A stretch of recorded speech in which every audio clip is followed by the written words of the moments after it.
नमस्कार दोस्तों, कैसे हो आप सभी। आई होप कि आप अच्छे होंगे, आपकी पढ़ाई अच्छे से चल रही होगी। आज हम 12th के स्टूडेंट्स के लिए फिजिक्स से रिलेटेड वीडियो लेकर आए हैं। इस वीडियो में हम थर्ड चैप्टर विद्युत धारा से रिलेटेड एक और महत्वपूर्ण टॉपिक विद्युत सेल, इलेक्ट्रिक सेल लेकर आए हैं। इस वीडियो में हम विद्युत सेल के बारे में संपूर्ण जानकारी प्राप्त करने वाले हैं। यहाँ पर हम देखेंगे कि विद्युत सेल होता क्या है, इसका निर्माण किस तरीके से होता है, ये कितने प्रकार के होते हैं, इसके साथ में सेल का विद्युत वाहक बल, सेल का टर्मिनल विभवांतर, सेल का आंतरिक प्रतिरोध क्या होते हैं, साथ में सेल के टर्मिनल विभवांतर, विद्युत वाहक बल और आंतरिक प्रतिरोध में यहां पर हम संबंध देखेंगे और इन पर आधारित न्यूमेरिकल क्वेश्चन भी यहां पर देखने वाले हैं, समझने वाले हैं। विद्यार्थियों, यदि आप हमारे YouTube चैनल पर नए हैं तो चैनल को सब्सक्राइब कर लीजिए, साथ में बेल आइकन भी दबा दीजिए ताकि आपको आगे की वीडियोस की नोटिफिकेशन मिलती रहे। अब मैं बिना किसी देरी के इस वीडियो को स्टार्ट करता हूं। आज का हमारा पहला टॉपिक है विद्युत सेल, इलेक्ट्रिक सेल। देखिए, ये जो विद्युत सेल होता है ये एक विद्युत उपकरण होता है जो कि रासायनिक ऊर्जा को विद्युत ऊर्जा में कन्वर्ट करता है। तो रासायनिक ऊर्जा को विद्युत ऊर्जा में रूपांतरित करने वाला जो उपकरण है उसी को हम विद्युत सेल कहते हैं, इलेक्ट्रिक सेल कहा जाता है। या हम इसको इस तरीके से भी कह सकते हैं कि किन्हीं दो बिंदुओं के मध्य विभवांतर उत्पन्न करने वाला उपकरण विद्युत सेल कहलाता है। ओके, तो मैं एक बार इनकी डेफिनेशन आपके सामने रख देता हूं, फिर इनको थोड़ा समझाने का प्रयास करेंगे।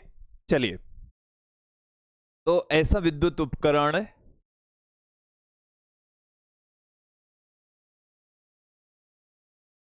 देखिए, डेफिनेशन क्या है कि ऐसी युक्ति या ऐसा विद्युत उपकरण, ऐसा विद्युत उपकरण जो रासायनिक ऊर्जा को, जो रासायनिक ऊर्जा को विद्युत ऊर्जा में रूपांतरित कर दें, विद्युत ऊर्जा में रूपांतरित कर दें,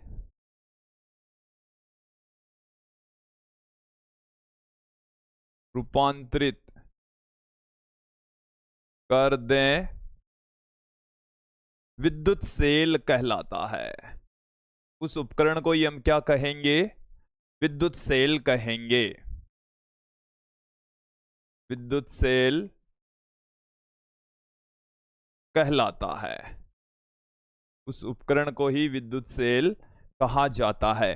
जो रासायनिक ऊर्जा को विद्युत ऊर्जा में कन्वर्ट कर दे उस उपकरण को विद्युत सेल कहेंगे। तो विद्युत सेल में भी ऊर्जा संरक्षण नियम लागू होता है। यहां पर भी ऊर्जा संरक्षित रहती है, ऊर्जा एक रूप से दूसरे रूप में कन्वर्ट होती है।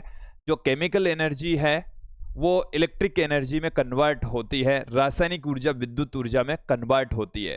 ओके, इससे क्या होता है ये भी हम बता देते हैं कि विद्युत सेल के अंदर दो बिंदुओं के मध्य विभवांतर उत्पन्न होता है। तो विद्युत सेल एक ऐसा उपकरण है जो किन्हीं दो बिंदुओं के मध्य विभवांतर उत्पन्न करता है। चलिए, तो डेफिनेशन क्या हो जाएगी?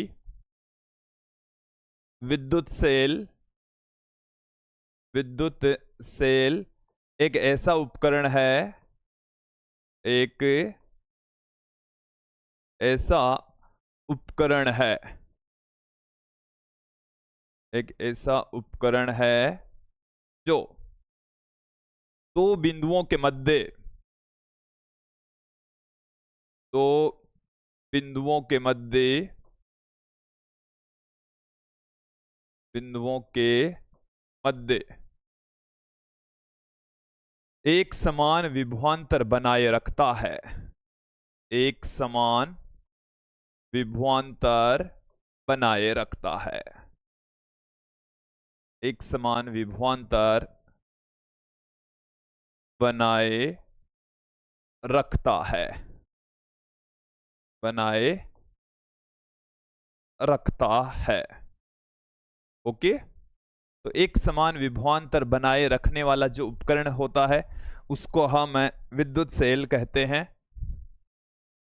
चलिए यहाँ पर हम एक किसी साधारण जो विद्युत सेल होता है, सामान्यतः जो विद्युत सेल होता है उसकी यहाँ पर बनावट देख लेते हैं। एक सामान्य विद्युत सेल की बनावट यहाँ पर हम देखेंगे।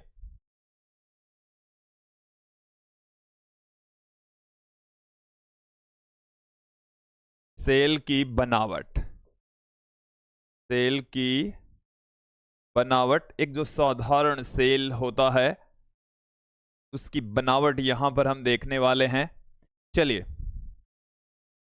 देखिए, किसी भी विद्युत सेल के अंदर एक विद्युत अपगड़े पदार्थ होता है जो कि किसी पात्र में भरा होगा, जो कि कहां भरा होगा, किसी पात्र के अंदर भरा होगा। चलिए दोबारा बना लेते हैं यहां पर इस तरीके से।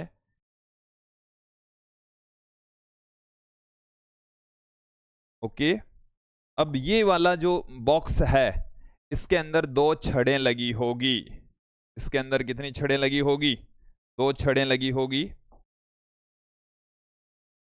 ये हमारे पास में एक छड़ है,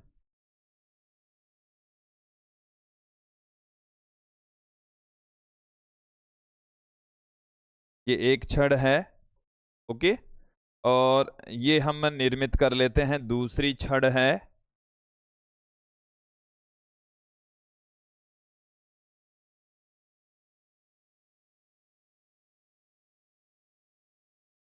ओके, चलिए इस डायग्राम को आप देखें, ध्यानपूर्वक समझ लें क्या है, क्या कहना चाह रहे हैं हमें, उसको भी सुनते जाइए। ये हमारे पास में पात्र है, ये क्या है? पात्र।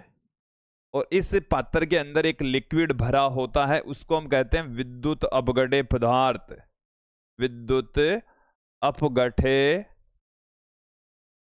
विद्युत अपगढ़े पदार्थ यहां पर भरा रहता है। यहां पर जो पदार्थ भरा रहता है एक केमिकल रहेगा, और उस केमिकल को कहा जाता है विद्युत अपगढ़े पदार्थ कहा जाता है। ठीक है, वो जो केमिकल है उसको मैं देखिए इस तरीके से दिखा देता हूं। ये यहां पर कोई केमिकल भरा हुआ है, और वो जो केमिकल है उसके अंदर 2 छड़ें डुबोई जाती, 2 छड़ कह सकते हैं या प्लेटें कह सकते हैं। 2 छड़ें ले सकते हैं या क्या ले सकते हैं आप, प्लेटें भी उनको कह सकते हैं। तो 2 छड़ें होती है या 2 प्लेटें इसके अंदर डूबी होती है, उनको कहा जाता है इलेक्ट्रोड। उन्हें क्या कहा जाता है? उन्हें इलेक्ट्रोड कहा जाता है, उन्हें इलेक्ट्रोड कहा जाता है। तो ये हमारे पास में यहां पर 2 इलेक्ट्रोड है। कितने इलेक्ट्रोड हैं? 2 इलेक्ट्रोड हैं। ये एक इलेक्ट्रोड है, ये हमारे पास में दूसरा इलेक्ट्रोड है। ये जो इलेक्ट्रोड है इनमें से एक जो इलेक्ट्रॉन, देखो ध्यानपूर्वक सुनना, इस विद्युत अपगढ़े पदार्थ के अंदर जैसे ही इन दोनों छड़ों को डुबोएंगे, ये जो विद्युत अपगढ़े पदार्थ है, ये जो केमिकल है, वो इस तरीके से बिहेव करता है कि एक धन विभव पर आ जाता है, एक ऋण विभव पर आ जाता है। क्योंकि इसके ऊपर आकर आयन इकट्ठे होते हैं और उसकी वजह से क्या होगा, एक धन विभव पर होगा। और जो धन विभव पर होता है उसको हम कहते हैं एनोड। जो धन विभव पर होगा उसको, उस इलेक्ट्रोड को कहते हैं एनोड। क्या कहा जाएगा? एनोड। और जो धन विभव पर होगा उसको कहा जाता है, सॉरी ऋण विभव पर होता है उसको कहा जाता है कैथोड। तो एनोड और कैथोड यहां पर लगे होंगे। एनोड होता है पॉजिटिव और कैथोड होता है नेगेटिव। एक पॉजिटिव टर्मिनल है तो दूसरा नेगेटिव टर्मिनल है, इससे भी आप समझ लें। तो यहां तक आपको क्लियर हो जाना चाहिए। सेल की बनावट में आप देखें, सेल के अंदर क्या होता है? एक तो होता है विद्युत अपगढ़े पदार्थ जो कि एक पात्र में भरा होगा, जो कि क्या होगा, एक पात्र में भरा होगा। इस विद्युत अपगढ़े पदार्थ के अंदर 2 छड़ें डूबी हुई होगी। इस विद्युत अपगढ़े पदार्थ के अंदर 2 छड़ होगी। कितनी छड़ होने वाली है? 2 छड़ें। और वो जो दोनों ही छड़ें हैं उनमें से एक छड़ के ऊपर उन छड़ों को कहते हैं हम इलेक्ट्रोड। उन छड़ों को क्या कहा जाएगा? इलेक्ट्रोड कहा जाएगा। इलेक्ट्रोड कहा जाएगा। तो उनमें से एक जो छड़ है उसको तो हम कहते हैं कैथोड। कैथोड होती है नेगेटिव, इसको भी आप ध्यान पूर्वक समझ ले। कैथोड तो होती है नेगेटिव, और दूसरी वाली जो छड़ है उसको हम कहते हैं एनोड। ये विद्युत अपगड़े पदार्थ के अंदर डूबी रहती है, ये पॉजिटिव होती है। इतना क्लियर हो गया। अब देखें, जैसे ही हम इन दोनों को किसी उपकरण से जोड़ दें, जैसे ही किसी ना किसी तरीके से इसको किसी उपकरण से यदि हम जोड़ दें, ये हमारे पास में कोई उपकरण है, इस तरीके से यदि हम इसको कनेक्ट कर दें, दोनों जो इलेक्ट्रोड हैं इन दोनों को हम किसी उपकरण से जोड़ दें, ये हमारे पास में है कोई उपकरण, इसका रेजिस्टेंस है R। ये हो सकता बल्ब हो, कोई भी उपकरण हो सकता जो कि सेल से चलता है, ठीक है। जैसे ही इस उपकरण से जोड़ते हैं, इस उपकरण से धारा का प्रवाह होने लगता है। सेल क्या करता है, यहां से धारा देता है और यहां से विद्युत का प्रवाह होने लगता है।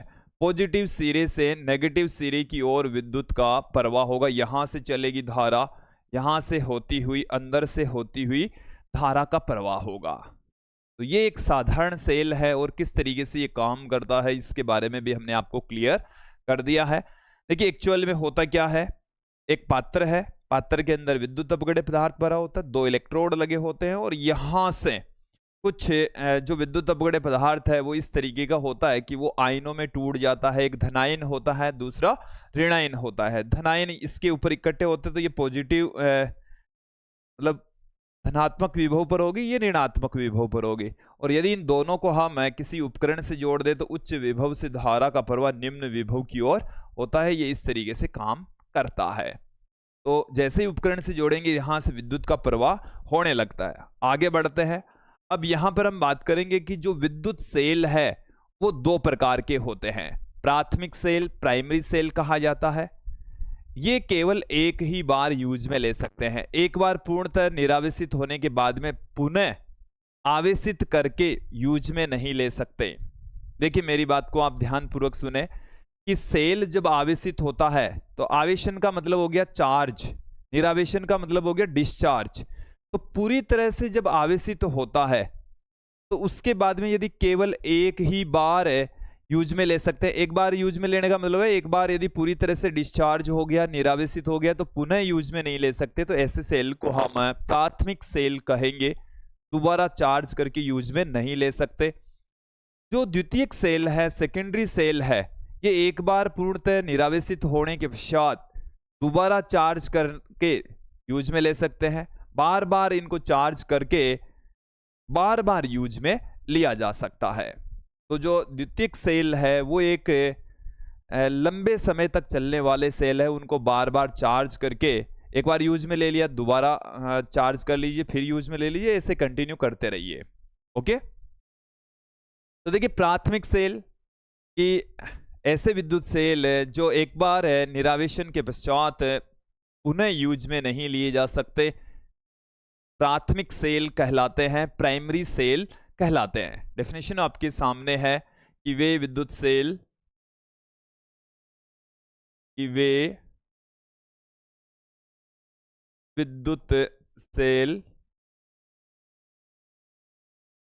जो एक बार निरावेशन के पश्चात निरावेशन के बाद पुनः उपयोग में नहीं लिए जा सकते,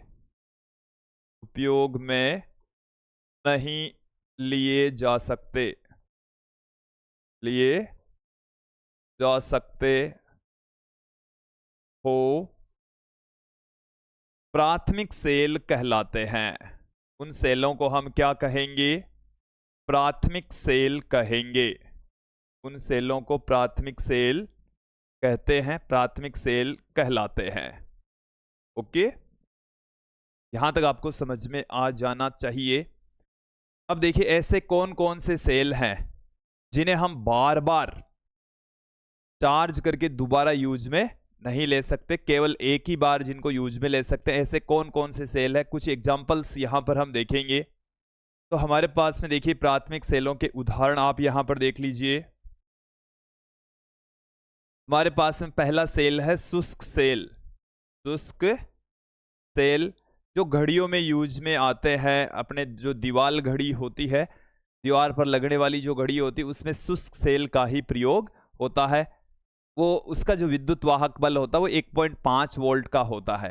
वो 1.5 वोल्ट के सेल होते हैं और अपने घरों में घड़ियों में यूज में लेते हैं। लेक्लांसी सेल ये प्रायोगिक सेल है, ये भी प्राथमिक सेल होता है। इसके अलावा Daniell cell, Daniell cell, Daniell cell है, लेक्लांसी सेल है, वोल्टी सेल है, ये सारे के सारे जो सेल हैं ये प्राथमिक सेल हैं, प्राथमिक सेलों के एग्जाम्पल्स हैं। इन्हें एक बार डिस्चार्ज होने के बाद में दोबारा प्रयोग में नहीं लिया जा सकता। द्वितीयक सेल कौन से होते हैं कि एक बार निरावेशन के पश्चात पुनः आवेशित करके, पुनः चार्ज करके बार बार यूज में लिया जा सकता है। तो उन सेलों को हम द्वितीयक सेल कहेंगे, सेकेंडरी सेल कहा जाएगा। तो वे विद्युत सेल, वे विद्युत सेल जो निरावेशन के बाद, जो निरावेशन के बाद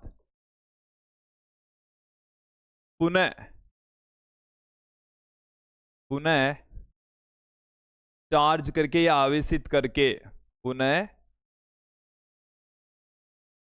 आवेशित करके बार बार प्रयोग में लिए जा सकते हैं, बार बार उपयोग में लिए जा सके, बार बार उपयोग में लिए जा सकते हो।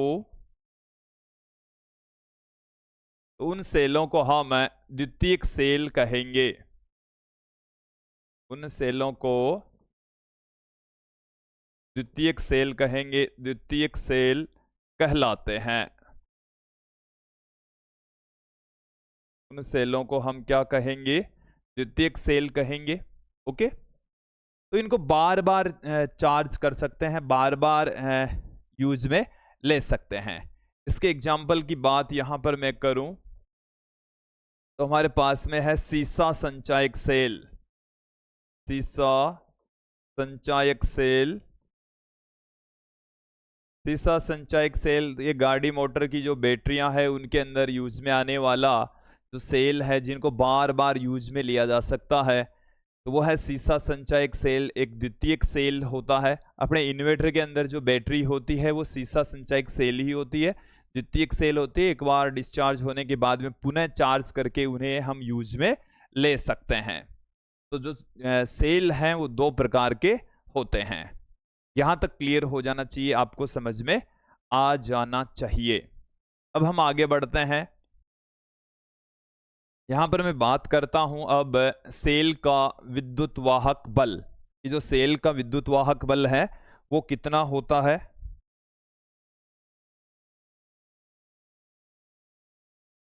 सेल का विद्युत वाहक बल किसे कहेंगे। तो देखिए आपके पास में कोई सेल है और सेल के संपूर्ण परिपथ में किसी धनावेश को पूरा एक चक्कर लगाने में जितना भी कार्य करना पड़ता है उस कार्य को ही हम सेल का विद्युत वाहक बल कहते हैं।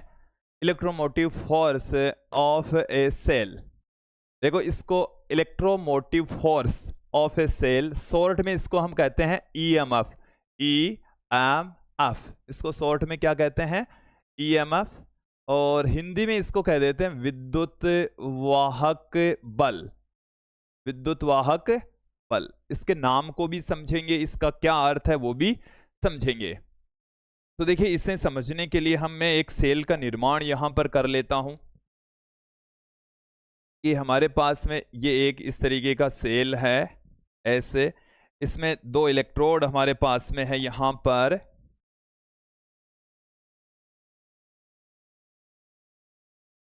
ये एक इलेक्ट्रोड है, ये हमारे पास में यहां पर, ये मैं दूसरा इलेक्ट्रोड निर्मित कर लेता हूं, ये दूसरा इलेक्ट्रोड है, अभी जैसे मैंने सेल बनाया यहां पर, ठीक वैसे ही। अब यहां से हम इसको और इसको दोनों को एक उपकरण से यहां पर जोड़ देते हैं, एक उपकरण से इसको संयोजित कर देते हैं। ये हमारे पास में वो उपकरण है, इसका रेजिस्टेंस R है, इसका प्रतिरोध कितना है, R है। ये पॉजिटिव इलेक्ट्रोड है, ये नेगेटिव इलेक्ट्रोड है, और इसके अंदर कोई विद्युत अपगड्य पदार्थ भरा हुआ है। इसके अंदर क्या भरा है, कोई विद्युत अपगड्य पदार्थ भरा है, विद्युत अपगड्य पदार्थ इसके अंदर मौजूद है। ये आपको समझ में आ जाना चाहिए, क्लियर हो जाना चाहिए, ठीक है। ये हो गया इतना, अब आप समझें, अब हम आपको समझाने का प्रयास कर रहे हैं, बोर्ड पर ध्यान देंगे। अब यहां से हम कोई आवेश ले लिया, जैसे कोई आवेश है Q, कोई आवेश कितना है, Q है, और वो जो आवेश है वो यहां से चला, यहां से चलता चलता, ये तो है बाह्य परिपथ, ये तो क्या है, बाह्य परिपथ है। इन इलेक्ट्रोडों के बाहर का जो आप देख रहे हैं, ये तो रोड है, ये तो रोड है, और ये भी रोड है, ये एनोड है, ये कैथोड है। अब इसका यहां से लेकर यहां तक, ये तो है बाह्य परिपथ, ये तो क्या है, बाह्य परिपथ, और ये अंदर जो धारा बहती है वो है आंतरिक परिपथ। ये यहां से लेकर यहां तक ये संपूर्ण परिपथ हो गया एक तरीके से। तो प्रति एकांक धनावेश को एक पूर्ण चक्कर लगाने में जितना भी काम करना पड़ता है, उस कार्य को हम सेल का विद्युत वाहक बल कहते हैं, electromotive force of a cell कहा जाता है, ठीक है। एक बार पुनः सुन लीजिए कि एकांक धनावेश को सेल के एक पूर्ण चक्कर लगाने में किया गया कार्य, पूरा का पूरा एक चक्कर, मतलब बाह्य परिपथ में भी और आंतरिक भाग में भी पूरा एक चक्कर लगाने में जितना भी काम करना पड़ता है, उस कार्य को ये हम सेल का विद्युत वाहक बल कहते हैं, ईएमएफ कहा जाता है। तो डेफिनेशन में आपके सामने रख रहा हूं, क्या है, प्रति एकांक धनावेश को, प्रति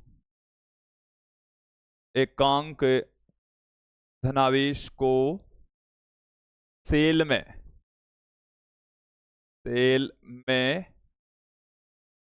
एक पूर्ण चक्कर करवाने में किया गया कार्य, सेल में एक पूर्ण चक्कर लगाने में किया गया कार्य, लगाने में किया गया कार्य, किया गया कार्य सेल का विद्युत वाहक बल कहलाता है, सेल का विद्युत वाहक बल कहलाता है। तो हम सेल का विद्युत वाहक बल कहेंगे, ओके। अब देखिए, जो सेल का विद्युत वाहक बल है, नाम से तो ऐसा लगता है जैसे ये कोई बल है, वास्तव में सेल का जो विद्युत वाहक बल होता है वो विभवांतर होता है, न कि बल। ये जो विद्युत वाहक बल हम कह रहे हैं वास्तव में विभवांतर होता है, न कि बल। चलिए मैं इसको पुट कर देता हूं, यहां से देखिए, ये जो कह रहा है सेल के विद्युत वाहक बल को हम ई से रिप्रेजेंट करेंगे, किससे पुट करेंगे, ई से, और पूरा एक चक्कर लगाने में जो किया गया कार्य है W नेट लिख देता हूं मैं, जिस आवेश को आप चक्कर लगा रहे हैं उसको मैं Q से लिख देता हूं। यह आ गया सेल के विद्युत वाहक बल का सूत्र, E बराबर W अपॉन में Q, E बराबर W अपॉन में Q हमारे पास में आ गया है, ओके। E बराबर W अपॉन Q। अब देखें आप, ये जो बात मैंने अभी बताई है उसको एक बार पुनः देख लीजिए। सेल का विद्युत वाहक बल, सेल का विद्युत वाहक बल एक विभवांतर होता है, सेल का विद्युत वाहक बल एक विभवांतर होता है न कि बल। एक विभवांतर होता है न कि बल। कई बार इसके नाम से ऐसा लग जाता है कि ये कोई बल होगा, बट ऐसा नहीं है, ये वास्तव में विभवांतर होता है। देख लीजिए, विभवांतर की डेफिनेशन भी W अपॉन में Q होती है, तो यहां पर भी ये भी W अपॉन में Q के इक्वल ही होती है। ये आपको समझ में आ जाना चाहिए, क्लियर हो जाना चाहिए।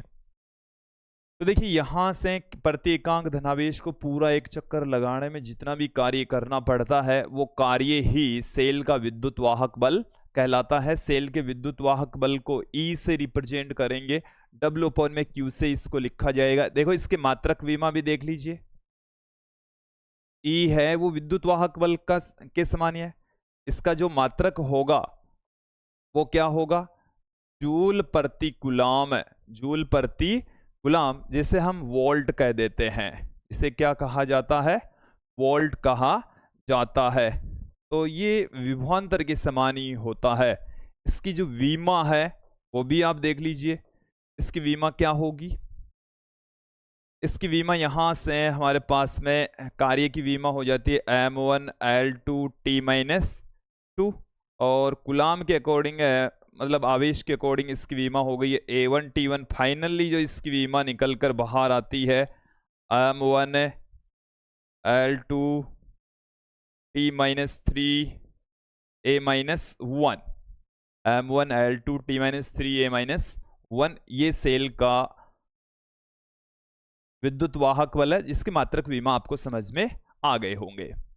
अब मैं आगे चलता हूं कि जो सेल का विद्युत वाहक बल है वो किन किन कारकों पर निर्भर करता है, इसकी वैल्यू किस पर डिपेंड करती है। तो देखिए, यहां पर आप ध्यान देंगे, ये हमारे पास में इसमें जो मैटर यहां पर हमने भरा है, यह है विद्युत अपघट्य पदार्थ। विद्युत अपघट्य पदार्थ, ये हमारे पास में विद्युत अपघट्य पदार्थ हैं। और ये जो आप देख रहे हैं, इनको हम कहते हैं इलेक्ट्रोड। इनको क्या कहा जाता है? इलेक्ट्रोड कहा जाता है। तो देखिए, सारा जो मान है वो इन्हीं के ऊपर डिपेंड करता है। विद्युत अपघट्य पदार्थ की प्रकृति और इलेक्ट्रोड की जो प्रकृति होती है, इसके ऊपर सेल का विद्युत वाहक बल निर्भर करता है। देखिए, किस पर निर्भर नहीं करता? इनके बीच की दूरी पर डिपेंड नहीं करता, प्लेटों के विद्युत अपघट्य पदार्थ में डूबे हुए आकार पर, इनके आकार, इनके बीच की दूरी, और जो विद्युत अपघट्य पदार्थ है उसकी मात्रा या सांद्रता पर निर्भर नहीं करता। चलिए, मैं आपके लिए नेक्स्ट पेज पर आपके सामने रख देता हूं कि जो सेल का विद्युत वाहक बल है उसकी निर्भरता, सेल के विद्युत वाहक बल की निर्भरता, सेल के विद्युत वाहक बल की निर्भरता कि वो किन किन कारकों पर निर्भर करता है। तो किन किन कारकों के ऊपर निर्भर करेगा? पहला कारक हमारे पास में है विद्युत अपघट्य, विद्युत अपघट्य पदार्थ की प्रकृति पर। विद्युत अपघट्य पदार्थ की प्रकृति पर, पदार्थ की प्रकृति पर, विद्युत अपघट्य पदार्थ की प्रकृति पर। दूसरा जो हमारा बिंदु है वह है इलेक्ट्रोडों की प्रकृति पर। जो इलेक्ट्रोड हमारे पास में है, धनात्मक इलेक्ट्रोड और ऋणात्मक इलेक्ट्रोड, तो इलेक्ट्रोडों की प्रकृति पर भी सेल का विद्युत वाहक बल निर्भर करता है। तो ये दो बिंदुओं के ऊपर सेल का विद्युत वाहक बल निर्भर करता है। अब देखो, किन कारकों पर निर्भर नहीं करता? तो आप देख ले में सेल के विद्युत वाहक बल की अनिर्भरता, सेल के विद्युत वाहक बल की अनिर्भरता मतलब ये किन किन कारकों पर निर्भर नहीं करता, किन कारकों से ये स्वतंत्र रहता है। ठीक है, इसको भी अच्छे से समझ ले में आप। तो देखिए, यहां पर आप ध्यान देंगे, जो विद्युत अपघट्य पदार्थ है विद्युत अपघटे पदार्थ की मात्रा पर, विद्युत अपघटे पदार्थ की मात्रा पर निर्भर नहीं करता। मात्रा कह सकते हैं, कई बुक्स में आपको यहां पर सांद्रता भी मिल सकता है। क्या मिल सकता है? सांद्रता भी इसके स्थान पर मिल सकता है। फिर हम आगे बढ़ते हैं। इलेक्ट्रोडों के आकार पर, इलेक्ट्रोडों के आकार पर कि भाई इलेक्ट्रोड कितने बड़े हैं, छोटे हैं, या हम ये कह सकते हैं कि इलेक्ट्रोडों के क्षेत्रफल पर भी निर्भर नहीं करता। यहां पर कई बुक्स में आपको क्षेत्रफल भी वर्ड मिल सकता है, तो एक ही बात है। फिर मैं बात करता हूं यहां पर इलेक्ट्रोडों के मध्य की दूरी पर, इलेक्ट्रोडों के मध्य की दूरी पर भी निर्भर नहीं करता। मध्य की दूरी पर कि दोनों इलेक्ट्रोडों के बीच में कितनी डिस्टेंस, उसके ऊपर भी सेल का विद्युत वाहक बल डिपेंड नहीं करता है। ओके, अब यहां पर मैं कुछ सेलों के लिए विद्युत वाहक बल लिखने जा रहा हूं। आप एक एक करके देख लीजिए कि विभिन्न सेलों के विद्युत वाहक बल, विभिन्न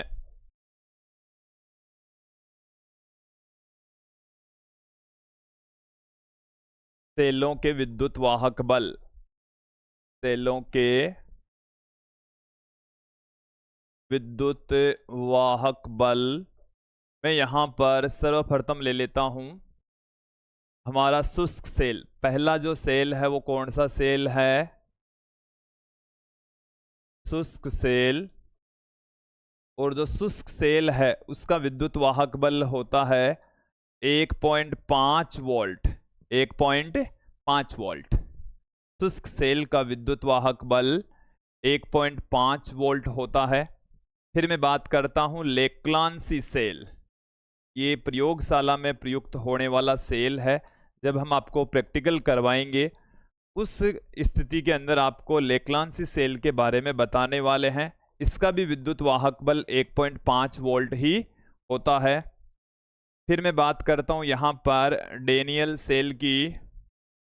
तो जो डेनियल सेल है इसका विद्युत वाहक बल होता है 1.08 वोल्ट।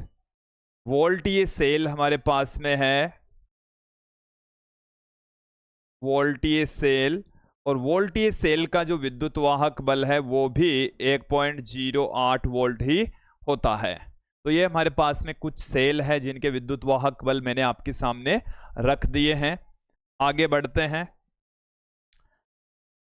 विभिन्न सेलों के विद्युत वाहक बल मैंने यहां पर आपको बता ही दिए हैं। फिर आगे बढ़ते हैं। सेल का टर्मिनल विभवांतर, चलिए यहां पर थोड़ी सी चीजें और यहां पर हम समझ लेते हैं। सेल के विद्युत वाहक बल मैंने बता दिए, बट यहां पर कब हम सेल का विद्युत वाहक बल क्या लेंगे, कितना लेंगे, किस तरीके से हम दिखाएंगे उसको। तो देखिए यहां पर आप ध्यान देंगे, ये हमारे पास में सेल है और इसका प्रतीक चिन्ह हमने यहां पर दिखाया है। और यदि ऐसा प्रतीक चिन्ह आप देखने को मिले ई से यहां पर, तो एक समान विद्युत वाहक बल के लिए है। ये एक समान विद्युत वाहक बल के लिए चिन्ह है। ये विद्युत वाहक बल के लिए सेल का जो विद्युत वाहक बल है वो एक समान है। यहां पर सेल का विद्युत वाहक बल क्या है? एक समान है। ओके, और यदि आपको इस तरीके का चिन्ह मिल जाए, यहां पर ये प्लस माइनस है, इसके ऊपर एक इस तरीके से एरो का निशान लिखा हुआ दिखा हुआ मिल जाए, तो ये है परिवर्ती विद्युत वाहक बल के लिए, परिवर्ती विद्युत वाहक बल के लिए चिन्ह है ये। ठीक है, परिवर्ती विद्युत वाहक बल के लिए, परिवर्ती विद्युत वाहक बल के लिए ये चिन्ह है। अब देखिए सेल जब चार्ज होता है तब उसमें धारा किधर बहती है, और जब डिस्चार्ज होता है, कोई उपकरण चल रहा होता है, देखो मेरी बात को आप ध्यान पूर्वक सुन लीजिए, कि सेल में क्या होता है, चार्जिंग और डिस्चार्जिंग दोनों स्थितियां होती है। आवेशन के समय, सेल के आवेशन के समय धारा की स्थिति देखेंगे आप, सेल के आवेशन और निरावेशन। आवेशन का मतलब है आप उसे चार्ज कर रहे हैं, आप उसे क्या कर रहे हैं, चार्ज कर रहे हैं। और सेल के निरावेशन का मतलब क्या होता है, डिस्चार्ज हो रहा है। सेल के निरावेशन के समय दोनों ही स्थितियों के अंदर जो धारा है वो कौन सी डायरेक्शन में प्रवाहित होगी वो मैं आपको बताने जा रहा हूं। देखिए ये अपने पास में एक सेल है, इसे आप देख लीजिए, ये हमारे पास में एक सेल है, ये पॉजिटिव टर्मिनल, ये नेगेटिव टर्मिनल, इसका विद्युत वाहक बल E है। जब इसको किसी उपकरण से जोड़ देंगे तो उपकरण क्या है, वो धारा लेगा। उपकरण क्या करेगा, धारा लेगा। जैसे यहां पर मैं दिखा देता हूं इस तरीके से, ये हमने एक उपकरण से इसको कनेक्ट कर दिया है, या आप देख भी पा रहे हैं। इसमें धारा बहेगी इधर, इसमें धारा इस तरीके से प्रवाहित होती है। ये निरावेशन है, ये सेल का क्या है, निरावेशन है। डिस्चार्ज होते समय, मतलब आप दो तीन तरीके से कह सकते हैं, सेल से धारा लेते समय, सेल के डिस्चार्ज होते समय, सेल से किसी उपकरण को चलाते समय, ये वाली धारा बहेगी पॉजिटिव टर्मिनल से नेगेटिव टर्मिनल की ओर जाएगी बाह्य परिपथ में। अब सेल के आवेशन के समय, सेल को जब हम चार्ज करेंगे तो ये हमारे पास में इस तरीके से पॉजिटिव नेगेटिव टर्मिनल है। इसको यहां से हम एक डीसी स्रोत से जोड़ेंगे। किससे जोड़ेंगे, डीसी स्रोत से इसको यहां से हम कनेक्ट करेंगे। यहां पर कोई ना कोई डीसी बैटरी लगाएंगे, उच्च वोल्ट की बैटरी लगाएंगे, तो यहां से धारा इस तरीके से प्रवाहित होगी। देखो पॉजिटिव में प्रवेश कर रही है, नेगेटिव से बाहर निकल रही है, इसके ठीक अपोजिट होगी। यहां पर जो सेल है वो चार्ज हो रहा है, और जो हमने पढ़ा है जो द्वितीयक सेल होते हैं, एक बार डिस्चार्ज होने के पश्चात उन्हें पुनः चार्ज किया जा सकता है, पुनः आवेशित किया जा सकता है। तो यहां पर ये सेल चार्ज हो रहा है, यहां पर सेल डिस्चार्ज हो रहा है। निरावेशित सेल से धारा लेते समय, सेल को धारा देते समय। ओके, आगे बढ़ते हैं। सेल का टर्मिनल विभवांतर, देखो ये भी एक आसान सी डेफिनेशन है, इसे भी हम एक डायग्राम के जरिए समझ लेते हैं कि हमारे पास में ये कोई एक उपकरण है, पात्र है। ओके, अब यहां पर हम क्या कर रहे हैं, इसमें दो छड़ें ले रहे हैं। ये हमारे पास में एक छड़ है, ये हमारे पास में इसके अंदर डूबी हुई दूसरी छड़ है। ओके, अब इन दोनों छड़ों को हम एक बाह्य परिपथ से जोड़ देते हैं। इन दोनों छड़ों को हम किससे जोड़ देंगे, एक बाह्य परिपथ से जोड़ देंगे। ये हमारे पास में बाह्य परिपथ में जुड़ा हुआ रेजिस्टेंस R है, ये हमने R से जोड़ दिया। ये जो टर्मिनल है वो पॉजिटिव टर्मिनल, ये टर्मिनल है वो नेगेटिव टर्मिनल। यहां से हमने इसके अंदर विद्युत अपगढ़ पदार्थ भर रखा है। देखो ये डायग्राम है वो काफी महत्वपूर्ण है, सेल के टर्मिनल विभवांतर को भी इससे समझ लेते हैं। चलिए, ये विद्युत अपगढ़ पदार्थ आपको दिख रहा होगा, ये पॉजिटिव नेगेटिव टर्मिनल। यहां से जो धारा बहेगी वो इधर से प्रवाहित होगी, इधर से होगी, निरावेशन हो रहा है। तो देखिए क्या है, टर्मिनल विभवांतर है कि बाह्य परिपथ में प्रति एकांक धनावेश को एक टर्मिनल से दूसरे टर्मिनल तक ले जाने में किया गया कार्य। एक टर्मिनल से हम ले जा रहे हैं आवेश को दूसरे टर्मिनल तक, ये टर्मिनल है, टर्मिनल का मतलब इलेक्ट्रोड। तो यहां से आवेश को यहां तक लाने में, या हम कह सकते हैं एनोड से बाह्य परिपथ में आवेश को कैथोड तक ले जाने में किया गया कार्य सेल का टर्मिनल विभवांतर कहलाता है। इसे कैपिटल V से रिप्रेजेंट करते हैं। तो बाह्य परिपथ में प्रति एकांक धनावेश को एक इलेक्ट्रोड से दूसरे इलेक्ट्रोड तक ले जाने में किया गया कार्य, एक इलेक्ट्रोड होता है एनोड, एनोड से कैथोड तक ले जाने में किया गया कार्य सेल का टर्मिनल विभवांतर कहलाता है। डेफिनेशन में आपके सामने रख रहा हूं, देखिए ये बाह्य परिपथ में ही होगा। किसमें होगा, बाह्य परिपथ में।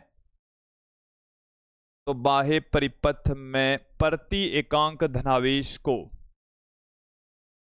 प्रति एकांक धनावेश को एक इलेक्ट्रोड से दूसरे इलेक्ट्रोड तक धनावेश को एक इलेक्ट्रोड, तो वो जो पहला इलेक्ट्रोड है वो है एनोड। पहला जो इलेक्ट्रोड है वो क्या है? एनोड। प्रति एकांक धनावेश को एनोड से कैथोड तक, एनोड से आप कहां ले जा रहे हो? कैथोड तक ले जा रहे हो। कैथोड तक ले जाने में किया गया कार्य, ले जाने में किया गया कार्य, किया गया कार्य सेल का टर्मिनल विभवांतर कहलाता है। सेल का टर्मिनल विभवांतर कहलाता है, तो हम सेल का टर्मिनल विभवांतर कहेंगे। कैपिटल V से रिप्रेजेंट करेंगे। इसका मात्रक विमा भी विभवांतर के मात्रक विमा के समान ही होता है। फॉर्मूला देखिए, V बराबर W, ये है बाह्य परिपथ में, ये कहाँ है? बाह्य परिपथ में बट्टे में Q। ये आपको समझ में आ जाना चाहिए, क्लियर हो जाना चाहिए। देखो यहां से यदि धारा I बहती है, धारा कितनी बह रही है? I धारा बह रही है, यहां से भी I धारा बह रही है, तो बाह्य परिपथ में यहां से यहां तक जो वोल्टेज ड्रॉप है, टर्मिनल विभवांतर है, उसको हम इस तरीके से भी पुट कर सकते हैं। आप देखें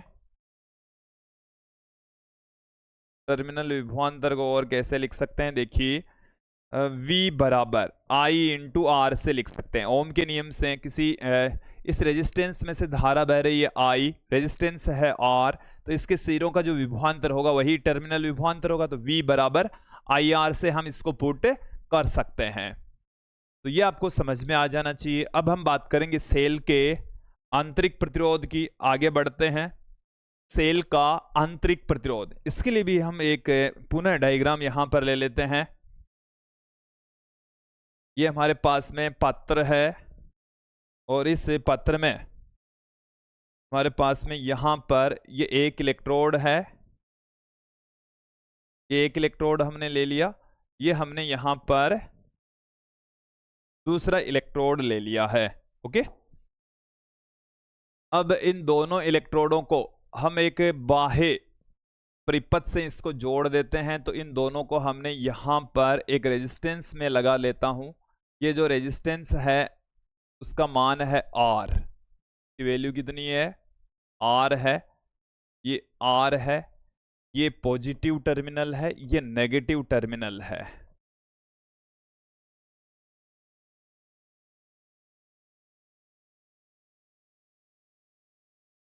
ये इस तरीके से मौजूद हैं। देखो एक बार पुनः देख लीजिए, ये वैद्युत अपगढ़े पदार्थ हैं और इस वैद्युत अपगढ़े पदार्थ के अंदर दो इलेक्ट्रोड आपको डूबे हुए नजर आ रहे होंगे और इन दोनों इलेक्ट्रोडों से एक कैपिटल R रेजिस्टेंस का उपकरण हमने यहां पर जोड़ दिया है, संयोजित कर दिया है। वो आपको दिख रहा होगा बाह्य परिपथ में। ठीक है, अब देखें यहां पर इसकी डेफिनेशन को समझ लेवें, सुन लेवें। क्या है कि यहां से धारा बह रही है, इधर से होती हुई धारा इधर से ऐसे जा रही है। ठीक है, लेकिन यहां पर ये जो विद्युत अपगढ़े पदार्थ है इसके अंदर भी धारा के मार्ग में बाधा उत्पन्न होगी। इसमें विद्युत अपगढ़े पदार्थ में, विद्युत अपगढ़े पदार्थ में धारा के मार्ग में उत्पन्न बाधा, रुकावट आंतरिक प्रतिरोध कहलाती है। एक बार सुन लीजिए, यहां पर तो कोई उपकरण लगा हुआ है लेकिन धारा तो इधर से ऐसे चलेगी ना, ऐसे होती हुई यहां से पूरे परिपथ में से प्रवाहित हो रही है, आवेश पूरे परिपथ में प्रवाहित हो रहे हैं। तो इस विद्युत अपगढ़े के अंदर भी धारा के मार्ग में बाधा आएगी। जो आवेश है वो दूसरे आयनों से टकराएंगे, परमाणुओं से टकराएंगे, तो उनके मार्ग में एक बाधा क्रिएट हो जाएगी, वहां पर धारा प्रवाहित होने में दिक्कत आएगी। तो वो जो बाधा है, वो जो रुकावट है, उसी को हम सेल का आंतरिक प्रतिरोध कहते हैं, internal resistance of a cell कहा जाता है। क्लियर हो जाना चाहिए, समझ आ जाना चाहिए। तो सेल के आंतरिक परिपथ में, या हम कह सकते हैं विद्युत अपगढ़े पदार्थ में, धारा के मार्ग में उत्पन्न बाधा, रुकावट, व्यवधान सेल का आंतरिक प्रतिरोध कहलाता है। चलिए मैं आपके सामने रख देता हूं, इसकी डेफिनेशन क्या है। सेल के आंतरिक प्रतिरोध में, सेल के आंतरिक परिपथ में, सेल के आंतरिक परिपथ, आंतरिक परिपथ को हम कह सकते हैं विद्युत अपगढ़े पदार्थ परिपथ में, या हम कह सकते हैं विद्युत अपगढ़े पदार्थ में, विद्युत अपगढ़े पदार्थ में,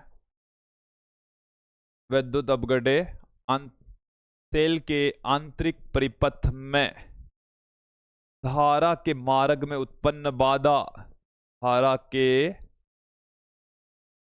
मार्ग में, धारा के मार्ग में उत्पन्न बाधा, उत्पन्न बाधा या रुकावट, बाधा या रुकावट सेल का आंतरिक प्रतिरोध कहलाता है। सेल का आंतरिक प्रतिरोध, सेल का आंतरिक प्रतिरोध जिसे हम स्मॉल आर से रिप्रेजेंट करेंगे, आंतरिक प्रतिरोध कहलाता है। ओके, इसको स्मॉल आर से रिप्रेजेंट करेंगे तो धारा के मार्ग में उत्पन्न बाधा होती है ये, धारा के मार्ग में उत्पन्न बाधा, रुकावट, व्यवधान। अब देखिए आर का मान किन किन के ऊपर डिपेंड करता है। जो सेल का आंतरिक प्रतिरोध है ये कुछ कारकों पर निर्भर करता है, उन कारकों को भी यहां पर अच्छे से समझ लेते हैं। सेल के आंतरिक प्रतिरोध की निर्भरता, सेल के आंतरिक प्रतिरोध की निर्भरता, आंतरिक प्रतिरोध जिसको हम स्मॉल आर से रिप्रेजेंट करें कि निर्भरता किन किन कारकों के ऊपर निर्भर करता है। तो यहां पर आप ध्यान देंगे कि इन दोनों इलेक्ट्रोडों के बीच की जो डिस्टेंस है उसको हम स्मॉल एल से लिखें, किससे पुट कर दें, स्मॉल एल से, और इन इलेक्ट्रोडों के क्षेत्रफल को हम ए से लिख दें। ये जो इलेक्ट्रोड आप देख रहे हैं यह है इलेक्ट्रोडों का क्षेत्रफल, एक इसका क्षेत्रफल है, इलेक्ट्रोडों का क्षेत्रफल है।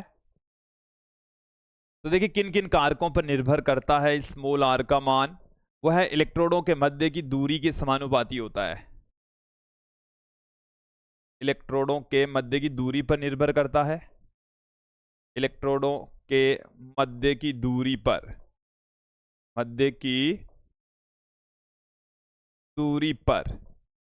तो यहां से ये जो दूरी है उसके ऊपर किस तरीके से डिपेंड करता है, समानुपातिक रूप से बढ़ता है। किस रूप से बढ़ता है, समानुपातिक रूप से। जैसे जैसे इलेक्ट्रोडों के बीच की जो डिस्टेंस है वो बढ़ती जाएगी, यदि इनके बीच की डिस्टेंस ज़्यादा होगी तो जो आवेश है उनको ज़्यादा दूरी तय करनी पड़ेगी, उनके मार्ग में ज़्यादा बाधा आएगी। तो जो इंटरनल रेजिस्टेंस है वो दोनों इलेक्ट्रोडों के मध्य की डिस्टेंस के ऊपर ज़्यादा दूरी पर होंगे तो इंटरनल रेजिस्टेंस भी ज़्यादा होगा। तो यह आ गई अपने पास में समीकरण एक। फिर देखें विद्युत अपगढ़े पदार्थ में डूबे हुए इलेक्ट्रोडों के क्षेत्रफल पर, विद्युत अपगढ़े पदार्थ में, विद्युत अपगढ़े पदार्थ में डूबे इलेक्ट्रोडों के क्षेत्रफल पर, डूबे इलेक्ट्रोडों के क्षेत्रफल पर, इलेक्ट्रोडों के क्षेत्रफल पर, इलेक्ट्रोडों के क्षेत्रफल पर। देखिए विद्युत अपगढ़े पदार्थ में जो इलेक्ट्रोड डूबे हुए हैं उनका जो क्षेत्रफल है वो, यदि हम देखो ये जो क्षेत्रफल है वो केवल वो वाला क्षेत्रफल इंक्लूड है, वो वाला क्षेत्रफल शामिल करना है जो विद्युत अपगढ़े पदार्थ में डूबा हुआ है, पूरे का नहीं है, इलेक्ट्रोडों का पूरे का क्षेत्रफल नहीं है। देखिए आपके सीसा संचयक सेल के अंदर जब ये जो रसायन है वो कम पड़ जाते तो ऊपर से आप डिस्टिल वाटर डालते, बैटरी का जो पानी होता है वो डाला जाता है, वो आपने इन्वर्टर की जो बैटरी उसमें डाला होगा या जो अपनी गाड़ी मोटर की जो बैटरी होती है उसमें डालकर देखा होगा। तो ये जो इंटरनल रेजिस्टेंस है उसको हम लिख रहे हैं स्मॉल आर से, और विद्युत अपघटे पदार्थ में डूबे हुए इलेक्ट्रोडों का क्षेत्रफल यदि ए है, तो ये आ गई अपने पास में समीकरण 2। ये आ गई है समीकरण 2। देखिए और कौन कौन से कारकों पर निर्भर करता है उसको भी हम देख लेते हैं यहां पर। वो है विद्युत अपघटे पदार्थ की सांद्रता पर, विद्युत अपघटे पदार्थ की सांद्रता पर डिपेंड करता है, सांद्रता पर, उसके ताप पर भी डिपेंड करता है, उसकी प्रकृति पर भी डिपेंड करता है।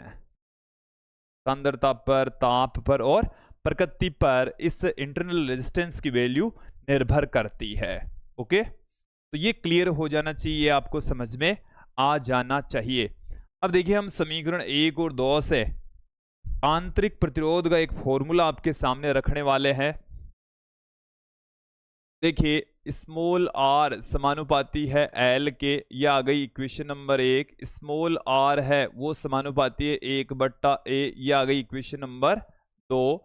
समीकरण 1 और 2 से हम क्या पुट कर सकते हैं, दोनों को यदि हम कंबाइन करके यहां पर लिखें तो आर समानुपाती हो जाएगा एल बट्टे में ए के, एल बटे वा ए। जब भी प्रोपोर्शनल का साइन हटता है तो यहां पर एक कांस्टेंट लगता है, और उस कांस्टेंट को यहां पर हम कैसे लिख रहे हैं, इससे पुट कर रहे हैं, कैसे लिख रहे हैं, ये एक समानुपाती स्थिरांक है। के क्या है, के समानुपाती स्थिरांक है, समानुपाती स्थिरांक। इसको हम सेल नियतांक कहते हैं, जिसे क्या कहा जाता है, जिसे सेल नियतांक कहा जाता है, जिसे सेल नियतांक या स्थिरांक, सेल स्थिरांक कह देता हूं ज्यादा बेटर रहेगा, सेल स्थिरांक, सेल स्थिरांक कहते हैं, सेल स्थिरांक कहा जाता है। ओके, अब देखो ये सेल स्थिरांक है, उसकी वैल्यू किस पर निर्भर करती है, के की निर्भरता के किन किन कारकों पर निर्भर करता है, किन किन कारकों के ऊपर डिपेंड करता है। तो देखिए के का जो मान है वो विद्युत अपघटे पदार्थ की सांद्रता, विद्युत अपघटे पदार्थ की सांद्रता पर निर्भर करता है। किस पर डिपेंड करेगा, इसकी जो वैल्यू है वो विद्युत अपघटे पदार्थ की सांद्रता पर डिपेंड करेगी। इसके अलावा विद्युत अपघटे पदार्थ के ताप पर भी इसका मान डिपेंड करता है। इसके अलावा विद्युत अपघटे पदार्थ के ताप पर, सांद्रता पर और प्रकृति पर। ओके, यही बात यहां है कि ये जो आर है ना वो लंबाई पर, ए पर, और के का खुद का मान है सांद्रता, ताप और प्रकृति पर, तो आर का जो मान है वो भी इन्हीं 5 कारकों के ऊपर निर्भर करता है। यहां तक आपको क्लियर हो जाना चाहिए। इंटरनल रेजिस्टेंस का मात्रक भी ओम होता है। अब हम आगे बढ़ते हैं। अब हमारे पास में जो टॉपिक है वो है कि सेल का विद्युत वाहक बल, जिसको हम ई से पुट कर रहे हैं, टर्मिनल विभवांतर जिसे हम वी से पुट कर रहे हैं, और इंटरनल रेजिस्टेंस जिसे हम स्मॉल आर से पुट कर रहे हैं। तीनों के बीच में क्या संबंध होगा, तीनों के बीच में संबंध स्थापित करने के लिए हम फिर से एक छोटा सा सिंपल सा डायग्राम यहां पर ले लेते हैं। ये हमारे पास में कोई पात्र है, और इस पात्र के अंदर अब हम 2 छड़ें यहां पर लगाएंगे। ये हमारे पास में पहली छड़ है, ये हमारे पास में दूसरी छड़ है, ये 2 छड़ें हैं, और ये दोनों ही छड़ें हैं वो विद्युत अपघटे पदार्थ के अंदर डूबी हुई है। ये जैसे यहां पर कोई विद्युत अपघटे पदार्थ है इस तरीके से,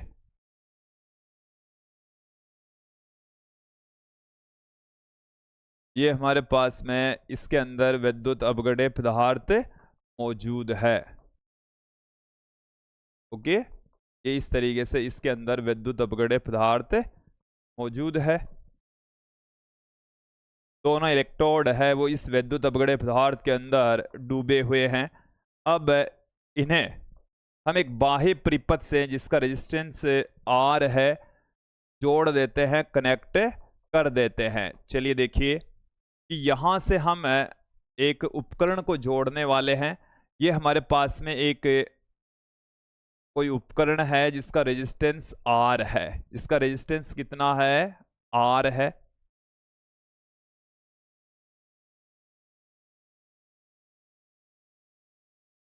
ये रेजिस्टेंस है R, यहां पर ये पॉजिटिव टर्मिनल है, नेगेटिव टर्मिनल है, इधर धारा बह रही है I, यहां से होती हुई आ रही है I। ओके, ये हमारे पास में एक सिंपल सा उपकरण है। अब देखो सेल का जो विद्युत वाहक बल है वो क्या होता है, वो हमने क्या पढ़ा है आपको कि सेल का जो विद्युत वाहक बल है, सेल का विद्युत वाहक बल जिसको हम E से रिप्रेजेंट कर रहे हैं, वो होता है किसी आवेश को आप लीजिए, यहां से एक पूरा चक्कर लगवा दीजिए, उसे पूरा चक्कर लगवा दीजिए, तो पूरे चक्कर लगवाने में जो भी काम करना पड़ता है वो सेल का विद्युत वाहक बल होता है। टर्मिनल विभवांतर में यहां से यहां तक ही चक्कर लगता है। अब देखो ये तो हो गया टर्मिनल विभवांतर, यहां से लेकर यहां तक का जो विभवांतर उसको मैं कह देता हूं आंतरिक विभवांतर। क्या कह देते हैं, आंतरिक विभवांतर। तो सेल का जो विद्युत वाहक बल है वो टर्मिनल विभवांतर और आंतरिक विभवांतर के योग के बराबर होता है। टर्मिनल विभवांतर को हम कैपिटल V से लिखते हैं, टर्मिनल विभवांतर को हम किससे लिखते हैं, कैपिटल V से। आंतरिक विभवांतर को हम स्मॉल v से पुट करेंगे, आंतरिक विभवांतर स्मॉल v से मैं यहां पर लिख रहा हूं। देखिए टर्मिनल विभवांतर तो यहां से लेकर यहां तक का विभवांतर, आंतरिक विभवांतर यहां से लेकर यहां तक। ये जो आंतरिक विभवांतर है इसमें इंटरनल रेजिस्टेंस तो है स्मॉल r, ये है आंतरिक प्रतिरोध, ये क्या है, आंतरिक प्रतिरोध। ठीक है, तो आंतरिक प्रतिरोध R है, और यहां से यदि धारा I बह रही है तो इसके अंदर से भी जो धारा प्रवाहित होगी, यहां पर भी जो धारा बहेगी वो I ही बहेगी। कितनी धारा बहने वाली है, I ही धारा बहने वाली है। आ गई क्या बात समझ में, क्लियर हो जाना चाहिए, समझ में आ जाना चाहिए। I धारा ही बह रही है, आपको दिखाई भी दे रहा होगा। तो देखिए सेल के विद्युत वाहक बल E बराबर हम लिख सकते हैं V प्लस में आंतरिक विभवांतर, आंतरिक जो विभवांतर है, विभवांतर बराबर होता है धारा इंटू रेजिस्टेंस। तो धारा यहां पर है I और रेजिस्टेंस स्मॉल r, तो I इंटू आर, क्या आ गई बात हमारे पास में, I इंटू आर। तो ये इनके बीच में रिलेशन आ गया है विद्यार्थियों, ये इनके बीच में रिलेशन आ चुका है, ये आपको समझ में भी आ जाना चाहिए। तो यहां से हमारे पास में देखिए टर्मिनल विभवांतर का क्या फॉर्मूला निकल कर आ रहा है, टर्मिनल विभवांतर जिसको हम V से पुट कर रहे हैं, V बराबर अपने पास में आ जाएगा, यहां से ही देख लीजिए E माइनस में IR, E माइनस में IR। ये वाला फॉर्मूला कब लागू होगा, चलिए मैं दोबारा लिख देता हूं, V बराबर E माइनस में IR। ये फॉर्मूला टर्मिनल विभवांतर का तब है जब सेल से हम धारा लेते हैं, अर्थात निरावेशन के समय, किस समय, निरावेशन के समय, डिस्चार्ज होते समय, सेल से धारा लेते समय। देखिए सेल को जब हम चार्ज करेंगे तो धारा की जो डायरेक्शन है वो अपोजिट हो जाएगी। पहले ऊपर वाले फॉर्मूले के अंदर जो यहाँ साइन है वो माइनस का है, अब मैंने साइन ले लिया यहाँ पर प्लस का।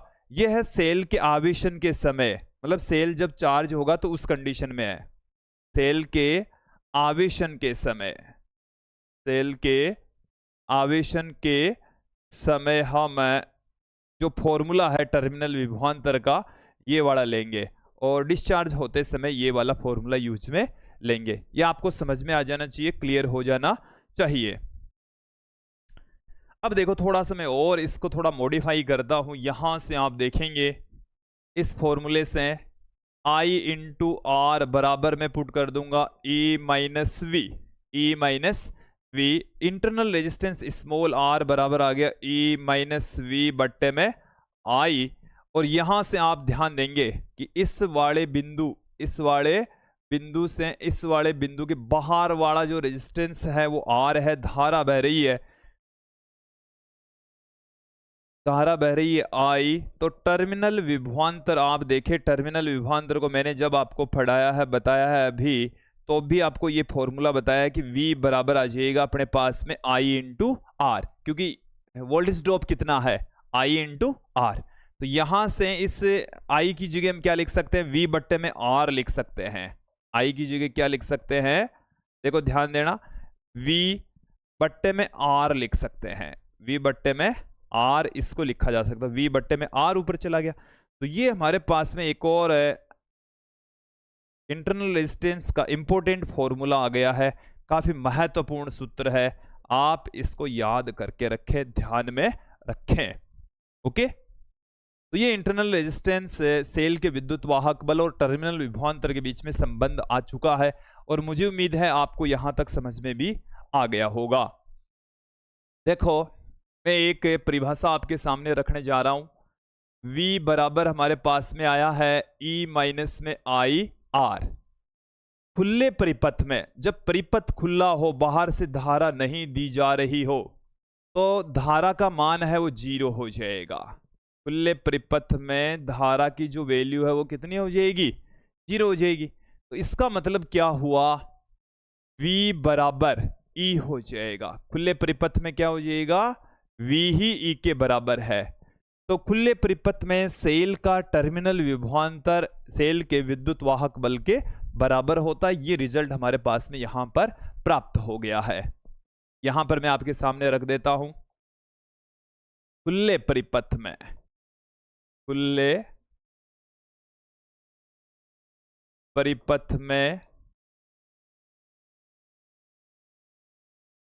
सेल का विद्युत वाहक बल, सेल का विद्युत वाहक बल टर्मिनल विभवांतर कहलाता है, टर्मिनल विभवांतर कहलाता है, टर्मिनल विभवांतर कहलाता है। ओके, टर्मिनल विभवांतर कहेंगे। अब देखिए, मैं यहां पर बाह्य परिपथ में शक्ति क्षय आपको बताने जा रहा हूं कि आपके पास में बाह्य परिपथ है, उसके अंदर शक्ति क्षय कितनी होगी।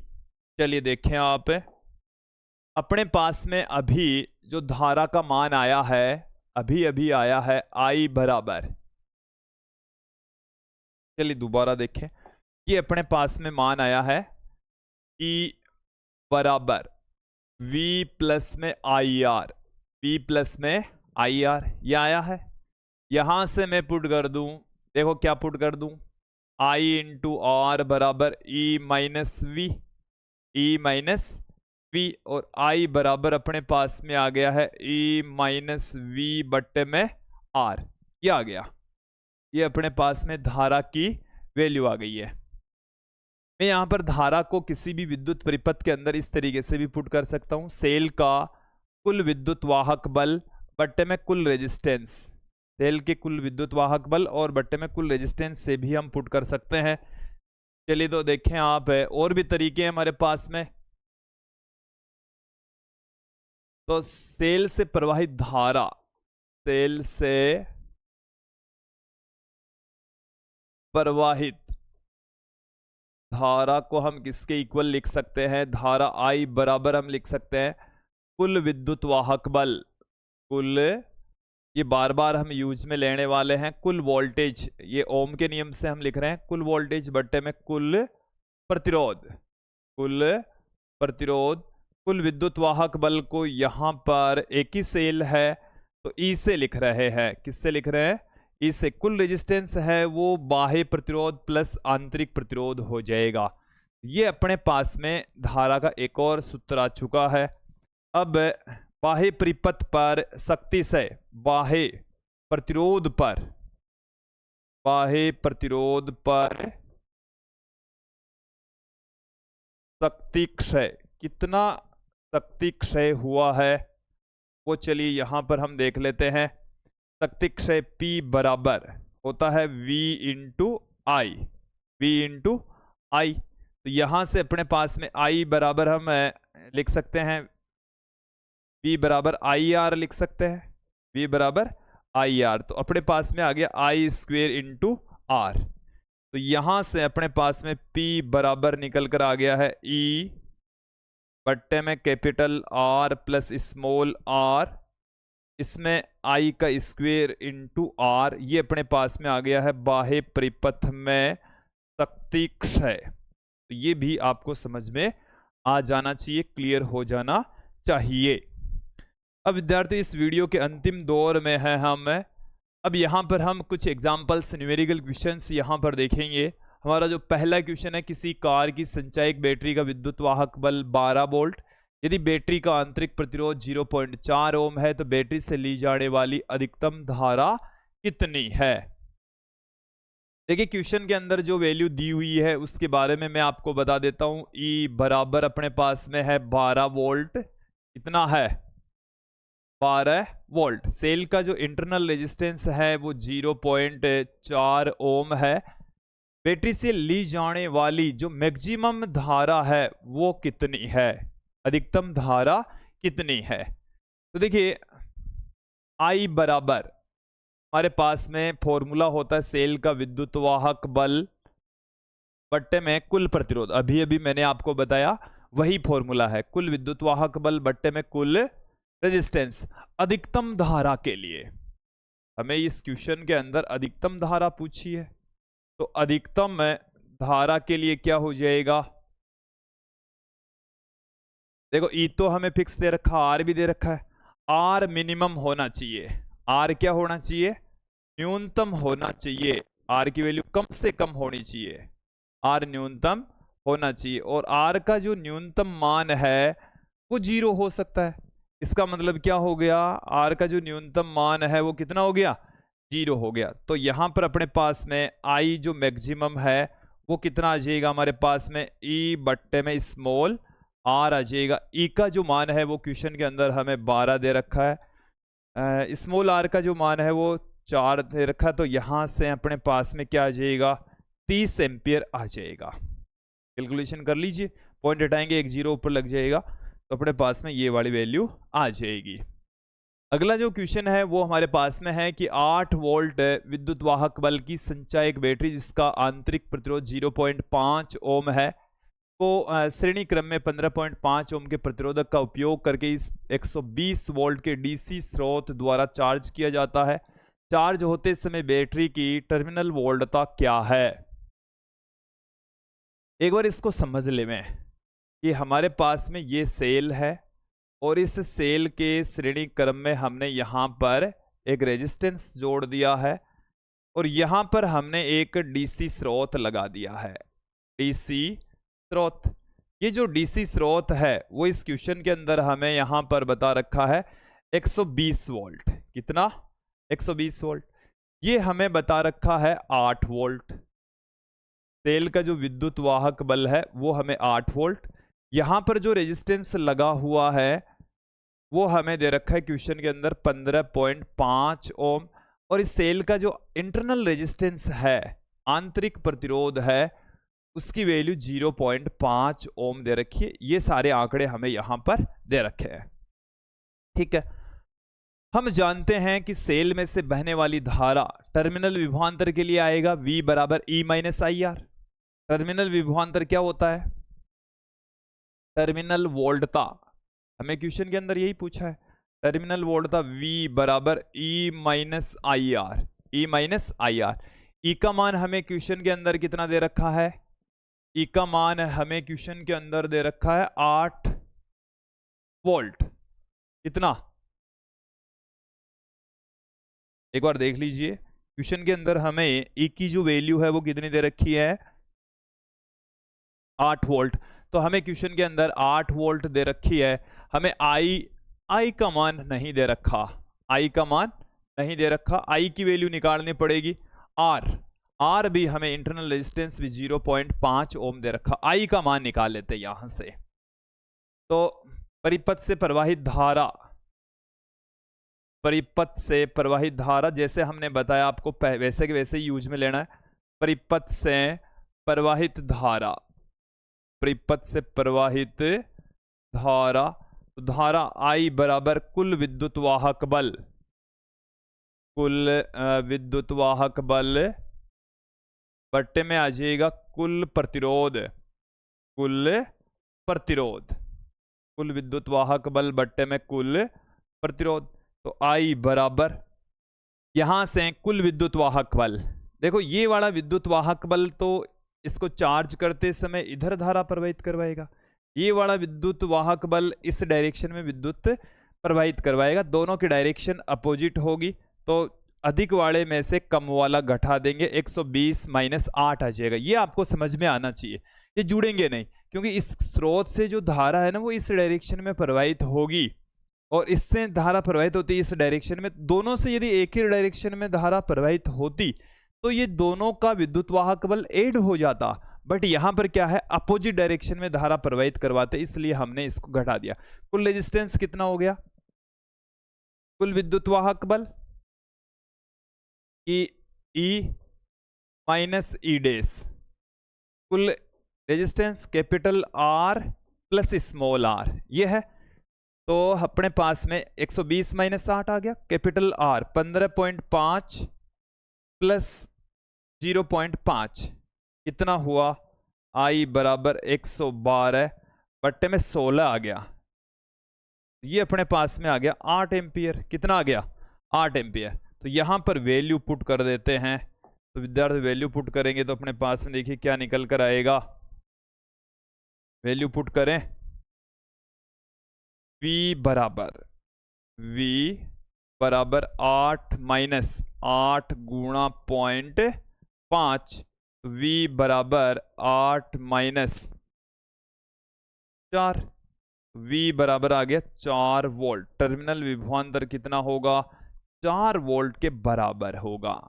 ओके, तो विद्यार्थियों ये था आज का हमारा वीडियो जिसमें हमने सेल के बारे में संपूर्ण जानकारी प्राप्त की, आपको अच्छे से समझ में आ गई होगी। यदि कोई फिर भी समस्या रह रही है तो आप हमें कमेंट करके जरूर बताएं। नेक्स्ट वीडियो में हम फिर मिलेंगे जिसमें हम सेलों का संयोजन लेकर लौटेंगे। आज के लिए इतना ही, धन्यवाद दोस्तों।